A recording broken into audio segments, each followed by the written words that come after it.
எங்களின் தனி மரியாதைக்குரிய தலைவர் முனீருல் மில்லத் பேராசிரியர் பெருந்தகை KM காதர் மொய்தீன் சாஹிப் அவர்களுடைய நெடிய சமூக சேவை மற்றுமுள்ள தமிழர்களுக்கு மத்தியில் அவர்கள் ஆற்றி இருக்கக்கூடிய பணிகளை எல்லாம் அங்கீகரிக்கக்கூடிய வகையில் அண்மையிலே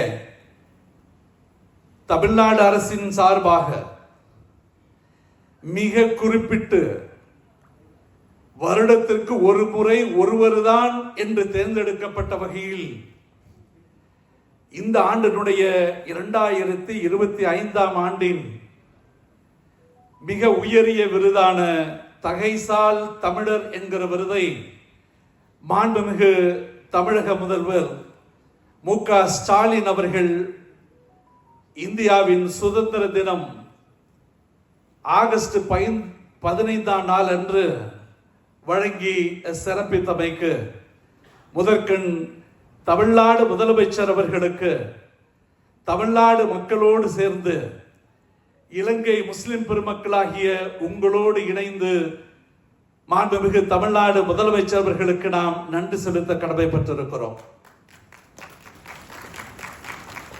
இந்த விழா குறித்து வாழ்த்துரை கூட வழங்கி இருக்கிறார்கள். அது ஒரு தருணத்தில் இங்கே வாசிக்கப்படும்.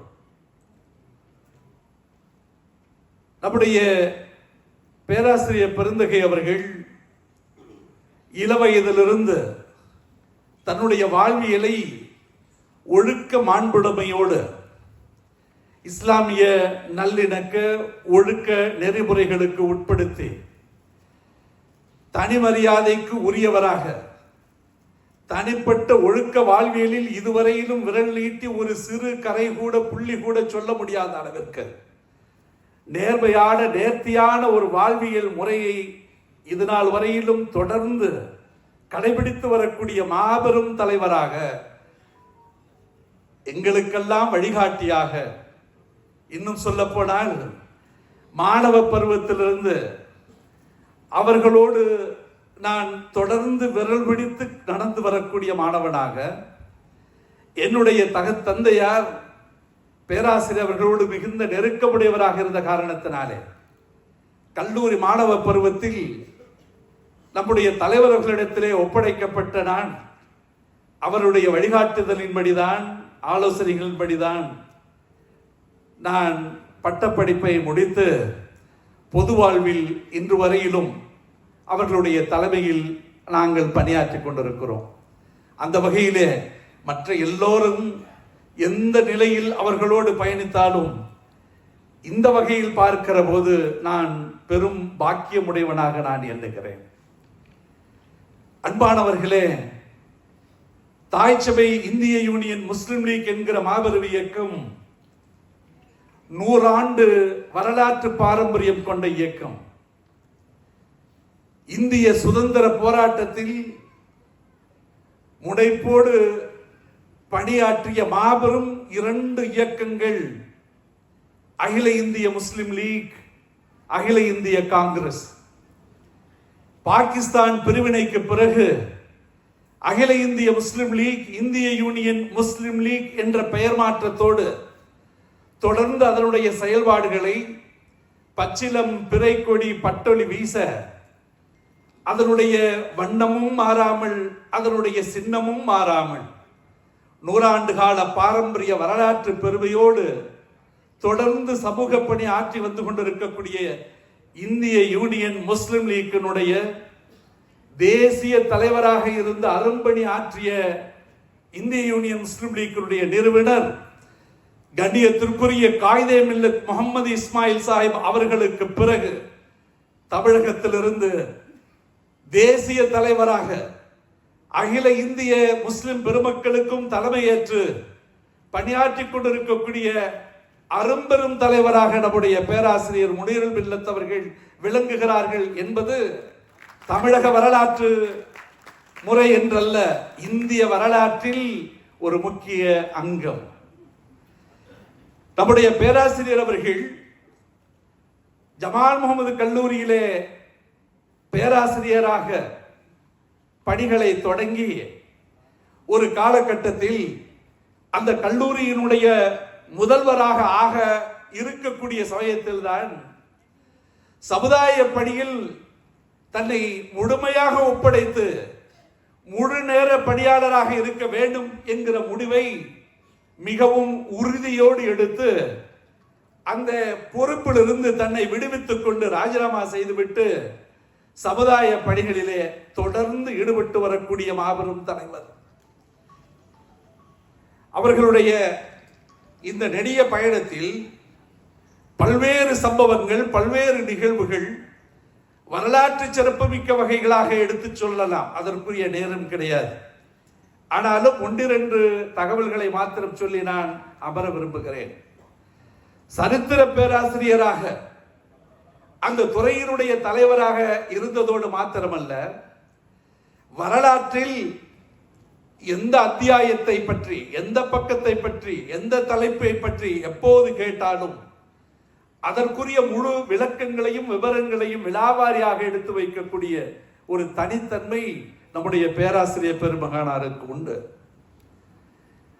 ஆசிரியராக பணியாற்றி கொண்டிருந்த நேரத்திலேயே பல்வேறு பரிணாம வளர்ச்சிகளை கொண்ட கோணங்களிலே தன்னுடைய ஆய்வுகளை மெய்ப்படுத்தி காட்டிய பெருமை அவர்களுக்கு உண்டு. மிக முக்கியமாக தாருல் குர்ஆன் என்கிற அந்த பத்திரிகையை தொடங்கி அதிலே இந்தியா இஸ்லாம் தமிழ்நாட்டிற்கு வந்த மதமா சொந்த மதமா என்கிற ஆய்வில் தன்னை முழுமையாக ஈடுபடுத்தி மிகச் சிறப்பான ஒரு ஆய்வு அறிக்கையை தமிழக முஸ்லிம் பெருமக்களுக்கு வழங்கிய போது அறிவாற்றல் மிக்க அறிஞர்கள் எல்லாம் பேருவகையோடு வரவேற்ற காட்சியை நாம் மறந்திட இயலாது. முத்தமிழ் அறிஞர் டாக்டர் கலைஞர் அவர்கள் தமிழ்நாடு முதலமைச்சராக இருந்த நேரத்தில் தான் செம்மொழி மாநாடு கோவை மாநகரிலே நடத்தப்பட்டது. அதிலே வரலாற்று ஆய்வரங்கம் உருவாக்கப்பட்டது. அந்த ஆய்வரங்கத்தில் தமிழர்களுக்கும் அரேபியர்களுக்கும் உரிய நெருங்கிய தொடர்பை பற்றி ஆய்வு செய்து ஒரு மிகப்பெரிய கட்டுரையை எல்லோரும் ஆச்சரியத்தில் மூழ்கக்கூடிய அளவிலான ஆய்வு கருத்துக்களை கொண்ட கட்டுரையை அங்கே வழங்கிய போது, இது போன்ற கருத்துக்களை இதுவரையும் நாங்கள் கேட்டதே கிடையாது என்று மூத்த பெரும் தமிழறிஞர்கள் எல்லாம் பாராட்டக்கூடிய வகையிலே, குறிப்பாக மாண்புமிகு தமிழ்நாடு முதலமைச்சர் முத்தமிழறிஞர் டாக்டர் கலைஞர் அவர்கள் தனிப்பட்ட முறையில் தனிச்சிறப்புகளோடு அவர்களை வாழ்த்திய பெருமைக்குரிய பெருந்தகை நம்முடைய பேராசிரியர் முனீருல் மில்லத் அவர்கள். அந்த ஆய்வையில் மிக முக்கியமாக தமிழ்நாடு மாத்திரமல்ல, இலங்கை மண்ணையும் தொட்டு இஸ்லாத்தினுடைய தொடக்க காலத்திலிருந்து இலங்கை வரலாற்றில் எந்த அளவிற்கு அந்த ஆய்வில் ஆழ்ந்திருக்கிறது என்பதனை படித்து பார்த்தால், இலங்கையை தவிர்த்துவிட்டு தமிழகத்தை மாத்திரமே கொண்ட தலைப்பாக அல்லது ஆய்வாக அதனை காட்டாமல் தமிழகத்தையும் இலங்கையையும் ஒன்றிணைத்து அவர் காட்டிய அந்த கருத்து பேழை என்பது நீங்கள் எல்லாம் நிச்சயமாக வாங்கி படிக்க வேண்டிய அவசியத்திற்கு உரிய ஒன்று. அது மாத்திரமல்ல, அவருடைய நிதானம், அவருடைய எளிமை, அவர்களுடைய பொறுமை, எதையும் நிதானித்து சிந்தித்து எடுக்கக்கூடிய முடிவு, எல்லா மக்களோடும் இணக்கமாக பழகக்கூடிய அந்த பண்பிலக்கணம், அனைத்து சமூக மக்களோடும் நல்லிணக்கத்தோடு வாழ வேண்டும் என்று தானும் வாழ்ந்து மற்றவர்களையும் வாழ வைக்க வேண்டும் என்று பிரேரணையாக வாய்ப்பு கிடைக்கிற போதெல்லாம் முழக்கமிட்டுக் கொண்டிருக்கக்கூடிய அந்த துணிச்சல் மிக்க முழக்கம் எல்லா சமூக மக்களிடத்தில் என்று மாத்திரமல்ல, எல்லா சமூக மக்களினுடைய தலைவர்களுக்கு மத்தியிலும், எல்லா அரசியல் கட்சி தலைவர்களுக்கு மத்தியிலும், இன்னும் சொல்ல போனால் முஸ்லிம் சமுதாயத்தை பற்றிய தவறான கருத்துரைகளை கொண்டு விமர்சனம் செய்யக்கூடியவர்களை கூட அன்பாலே பாசநேச உணர்வாலே அரவணைத்து அவர்களோடு அணுகிற போது இஸ்லாம் காட்டித் தரக்கூடிய அந்த நல்லிணக்க அணுகுமுறையை தன்னுடைய சொந்த அணுகுமுறையாகவே காட்டி அத்தகைய வெறுப்புணர்வோடு காழ்ப்புணர்ச்சியோடு வாழ்ந்து கொண்டிருந்தவர்களை கூட மனமாற்றத்திற்கு உள்ளாக்கக்கூடிய அரும்பெரும் பணியை இன்று வரை செயலாற்றி கொண்டிருக்கக்கூடிய மாபெரும் தலைவராக நம்முடைய தலைவர் பேராசிரியர் பெருந்தகை விளங்குவது இவரை போன்று இருவர் என்று எவரையும் சொல்ல முடியாத அளவிற்கு தன்னிகரற்ற ஒரு தனிப்பெரும் தலைவராக எங்களுக்கு கிடைத்திருக்கக்கூடிய பாக்கியம் என்றுதான் சொல்ல வேண்டும். அவர்களை பற்றிய பல்வேறு கருத்துக்கள், பல்வேறு தகவல்கள் உங்களிடத்திலே பரிமாறப்பட வேண்டும் என்றாலும் கூட மிக குறுகிய காலகட்டத்தில் இந்த நல்ல தருணத்தை வாய்ப்பாக பயன்படுத்தி இங்கே வருகை தந்திருக்கக்கூடியவர்கள் இந்த நிகழ்விலே அவர்களை பற்றிய பல்வேறு தகவல்களை குறும்படத்தின் மூலமாக பார்த்தாலும் அவர்களோடு நீங்கள் நெருங்கி பழகுகிற போதுதான் ஒரு நல்ல முஸ்லிம், ஒரு நல்ல மனிதன் எத்தகைய நற்பண்புகளோடு வாழ வேண்டும் என்கின்ற நல்லிணக்கத்தை, ஒரு நல்லிணக்க பண்பாட்டு நெறிமுறையை ஒரு மனிதன் எப்படி பெற்றிருக்க வேண்டும் என்பதற்கு ஒரு உதாரண புருஷராக நீங்கள் நிச்சயமாக காண்பீர்கள். அவர்களுடைய வாழ்வியல் முறையில் அவர்கள் செய்த தியாகங்கள் பல. தனக்கென்று எந்த ஒரு வசதியையும் தேடிக்கொள்ளாதவர், வசதிகளும் பதவிகளும் தேடி வருகிற போது கூட அதிலிருந்து தூரமாக தன்னை இடைவெளியாக்கி கொண்டிருக்கக்கூடிய பெருந்தகையாளர். சமுதாய பணி என்று வந்துவிட்டால் தன்னுடைய உடல் அயர்வு அல்லது ஓய்வெடுக்க வேண்டும் என்கின்ற தவிர்க்க முடியாத நிலை அல்லது தன்னுடைய குடும்பத்திற்கே தேவையான அவசியமான கட்டங்கள் என்றெல்லாம் இருந்தாலும் அவைகளை எல்லாம் ஒதுக்கி வைத்துவிட்டு, எனக்கு நன்றாக தெரியும், மாணவ பருவத்திலிருந்து அவர்களுடைய இல்லத்தில் சமையலறை வரை உரிமை உணர்வோடு சென்று வரக்கூடிய அந்த நல்ல வாய்ப்பினை பெற்றிருந்த அந்த காலத்திலிருந்து இன்று வரை நான் பார்த்து வந்திருக்கிறேன். குடும்பத்தை பற்றிய கவலை கொஞ்சம் கூட இல்லாமல் அவைகளையெல்லாம் பிள்ளைகள் பார்த்துக் கொள்வார்கள். சமுதாயத்தை, அவர்களுடைய குடும்பத்தில் பொறுப்புள்ளவர்கள் எத்தனையோ பேர் இருக்கிறார்கள், அவர்கள் பார்த்துக் கொள்வார்கள்.